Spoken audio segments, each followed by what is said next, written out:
Good morning. Today we're going to talk about point of view.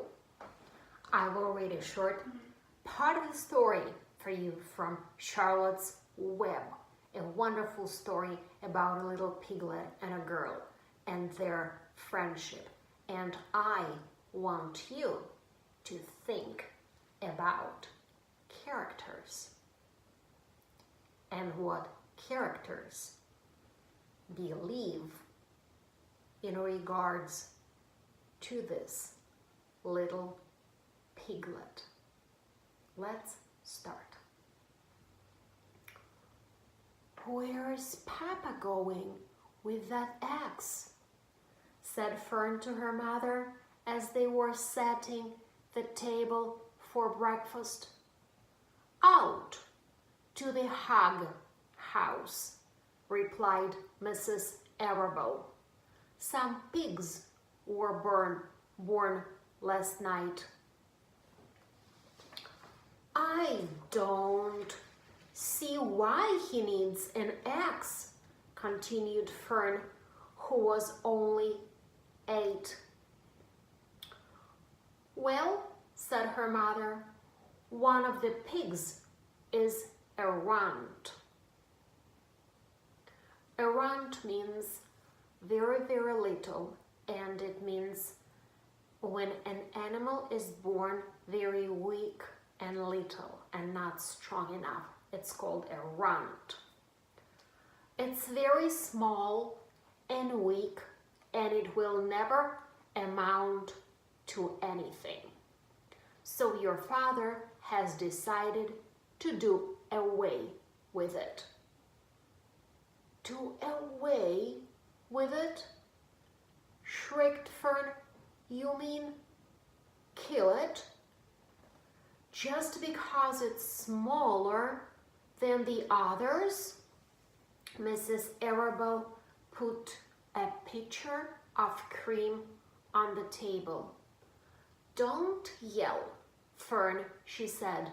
"Your father is right.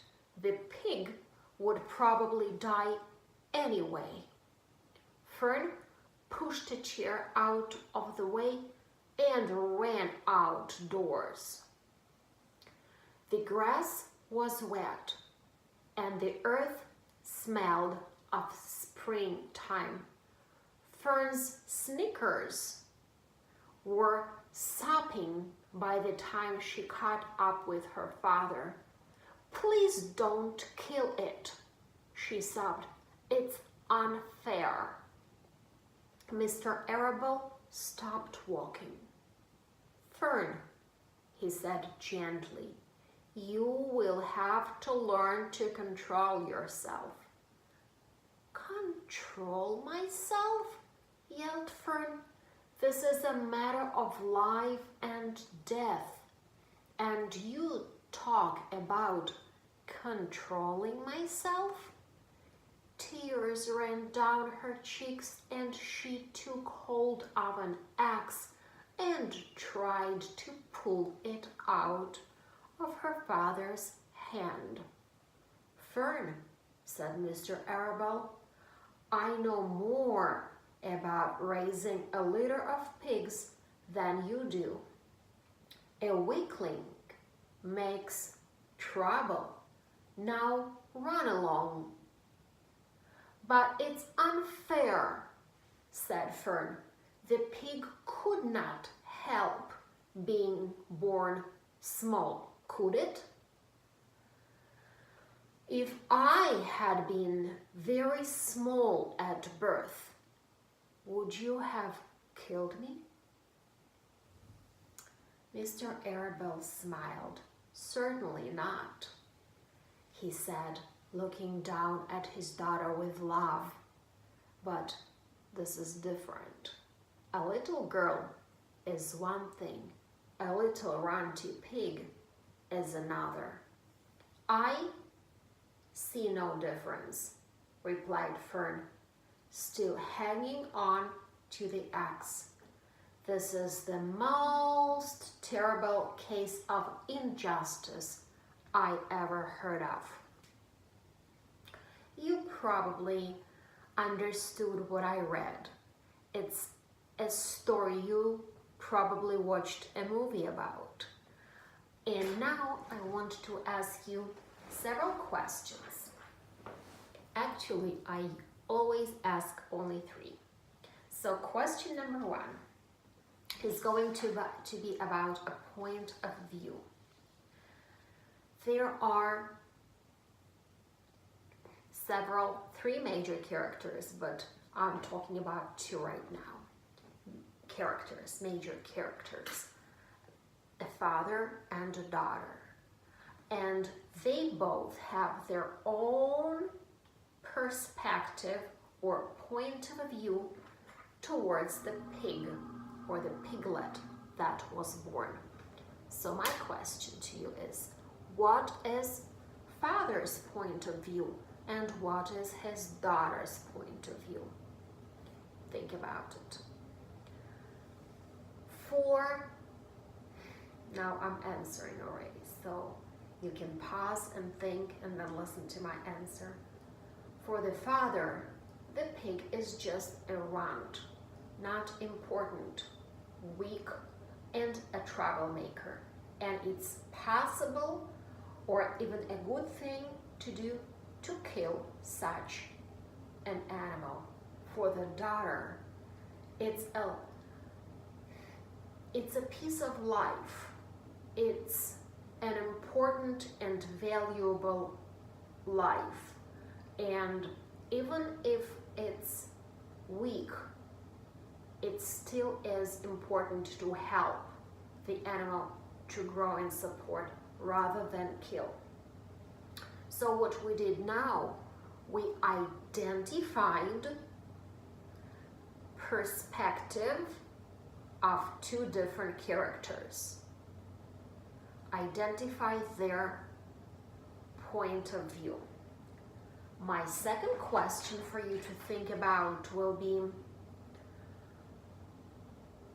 when you claim something, when you identify point of view, you need to learn to be able to take an example from the text that will support your claim.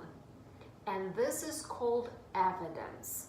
So the actual quotes or the actual examples from the text that you take are going to be your evidence.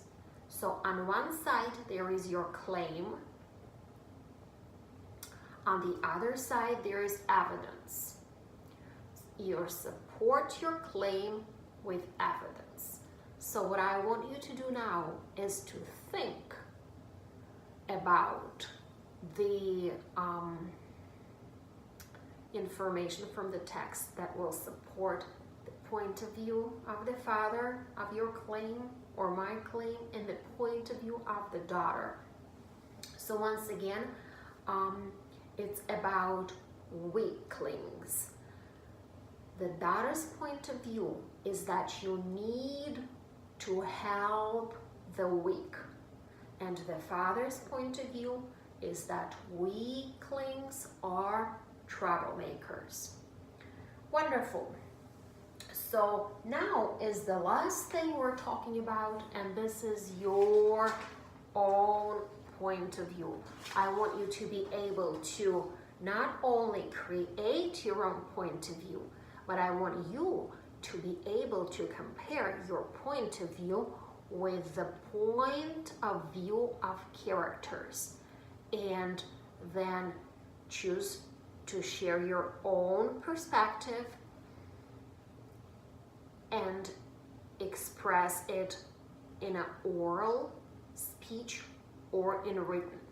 So feel free to write your comments in the comments down below. Write your answers and ideas, or just say them out loud. I will show you an example of how I would do this. My point of view is that every life is important. I view the life of this little piglet as important as the life of other piglets that were born. When the father says that the life of that little piglet is not important, or that it's not the same thing as some other type of life, I have to agree with his daughter. I believe that Mr. Arabelle should allow his daughter to keep the piglet and to help the piglet grow safe. What I want you to do now is to go to the comments down below and to have a look at the actual text, to read it once again, then you can listen to the video, and then you can practice identifying different characters' point of view and mastering your speech and your cognition. Thank you very much. Don't forget to like, subscribe, and share, and I will see you very fast. Have a good night. Bye-bye.